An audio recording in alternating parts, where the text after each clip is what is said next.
Hello, welcome all of you my channel जीवन educational academy. तो चलिए शुरू करते हैं, जो कि नया टॉपिक है आज का, दोहरा परिसंचरण यानी कि डबल जो है सर्कुलेशन क्या होता है। तो चलिए देखते हैं क्या है डबल सर्कुलेशन। तो इसके पहले वाले चैप्टर में मैंने परिसंचरण पढ़ा था और उसमें पूरा हृदय पढ़ा था, हृदय की गति पढ़ी थी और हृदय की संरचना के भी बारे में जाना था। तो चलिए अब आगे शुरू करते हैं दोहरा परिसंचरण। तो जैसे कि यहाँ पे मैंने दो कलर कर रखे हुए हैं, एक नीला और एक आप लोग देख रहे हैं रेड। एक कैसा है, नीला है, एक कैसा है, रेड है। ठीक है, तो नीला इसमें होता ये है कि जो मनुष्य में जो होते हैं, मनुष्य क्या स्तनधारियों में हृदय के चार वेश्म होते हैं, यानी कि चार भाग होते हैं। दो ऊपर वाले अलिंद यानी कि आगे से आ से अलिंद, आ से आगे, आ से अलिंद, ना से नीचे और ना से निलय। तो नीचे वाले दो निलय होते हैं और आगे वाले दो कौन से होते हैं, अलिंद होते हैं। तो चलिए अब आगे देखते हैं।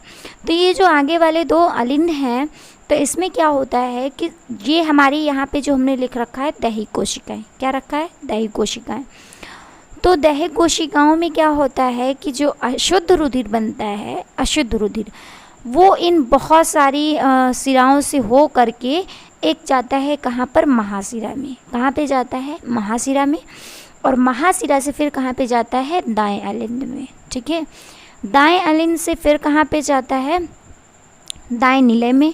और फिर दाएं निलय से फिर कहाँ पे जाता है, यानी कि फुफ्फुस शिरा के द्वारा, सॉरी फुफ्फुस धमनी के द्वारा। किसके द्वारा, फुफ्फुस धमनी के द्वारा कहाँ पर ये जाता है, फेफड़ों में जाता है, क्योंकि फुफ्फुस धमनी ही ऐसी धमनी है जो फेफड़ों से जुड़ती है। तो फुफ्फुस धमनी के द्वारा कहाँ पे जाता है, फेफड़ों में जाता है। ठीक है, तो ये जो इतना पूरा प्रोसेस हो गया, ये एक स्टेप में कंप्लीट हुआ है ना। ये पूरा अशुद्ध वाली प्रोसेस है। तो ये एक सर्कुलेशन हो गया, यानी कि एक परिसंचरण हो गया। अब दूसरा देखते हैं। दूसरे में क्या होता है कि इसमें CO2 डाल दी जाती है फेफड़ों में, और यहाँ से जो है O2 इसमें ले ली जाती है, और यहाँ से इसमें जो है CO2 डाल दी जाती है।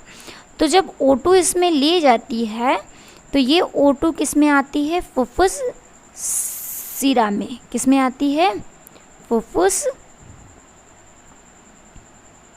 शिरा में। ठीक है, फुफ्फुस शिरा में जब ये O2 आती है, ठीक है, फुफ्फुस शिरा से O2 यानी कि रुधिर के साथ में आती है, और फिर ये क्या होती है, कहाँ पर आती है, बाएं अलिंद में। कहाँ पर आती है, बाएं अलिंद में।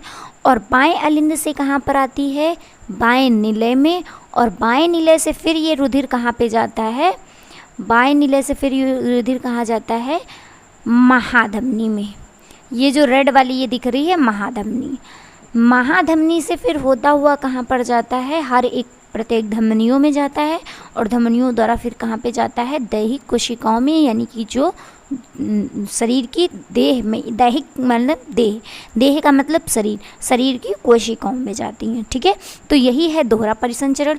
तो मनुष्य में क्या होते हैं, दो अलिंद और दो निलय होते हैं, और इसमें एक साइड में जो होता है अशुद्ध रुधिर का परिवहन होता रहता है, और एक साइड में शुद्ध रुधिर का परिवहन होता रहता है। तो इसलिए इसके दोहरा परिवहन कहते हैं।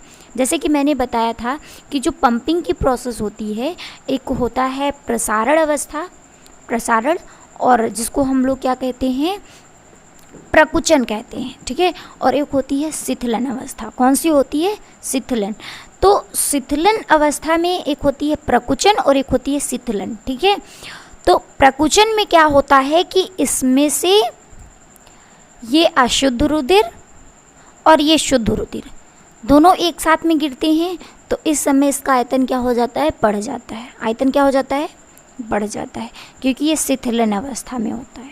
ठीक है, प्रसारण अवस्था में होता है। फिर क्या होता है, जब ये रुधिर इसमें पड़ता है, तो यहाँ पर पुरकिंजे तंतु होते हैं। पुरकिंजे तंतु क्या करते हैं कि यहाँ पे जब सूचनाएं देते हैं, तो यहाँ की मांसपेशियाँ क्या होती हैं, सिकुड़ती हैं। यहाँ की मांसपेशियाँ क्या होती हैं, सिकुड़ती हैं।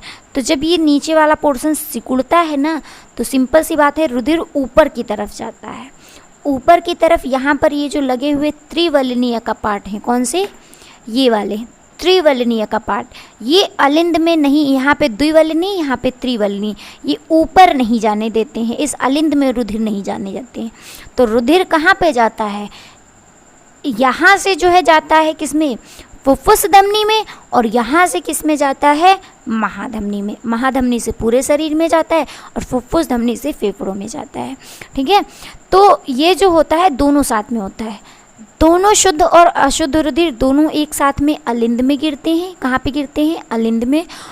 और दोनों जो है शुद्ध और अशुद्ध रुधिर एक साथ जो होते हैं, जब ये प्रेशर दबता है यानी कि प्रकुचन की अवस्था होती है, तो दोनों अशुद्ध रुधिर यानी कि बाएं नीले से और दाएं नीले से दोनों साथ में सिकुड़ते हैं।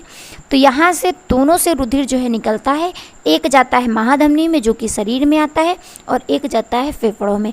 इस प्रकार से जो परिसंचरण की क्रिया होती है, दोहरा परिसंचरण होता है, यानी कि जो हृदय की धड़कन से होता है, शुद्ध और अशुद्ध रुधिर दोनों प्रवाहित होते हैं। ठीक है, तो जब कौन सी होती है, शीतलन अवस्था, तो दोनों प्रकार के रुधिर आते हैं।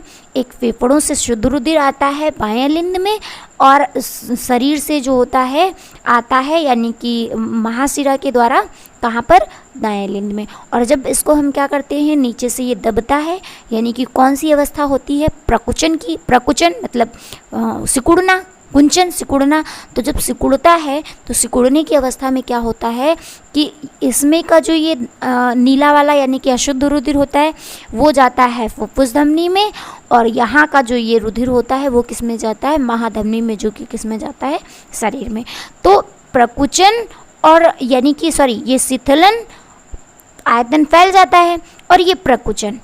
तो शिथिलन और प्रकुचन यानी कि सिकुड़ना, दोनों अवस्थाओं में दोनों प्रकार का रुधिर बहता है, यानी कि दोनों रुधिरों का परिसंचरण होता है, शुद्ध और अशुद्ध रुधिर। तो ये प्रक्रिया क्या कहलाती है, दोहरा परिसंचरण कहलाती है। ठीक है, तो दोहरा परिसंचरण की अब हम लोग परिभाषा जान लेते हैं क्या होती है।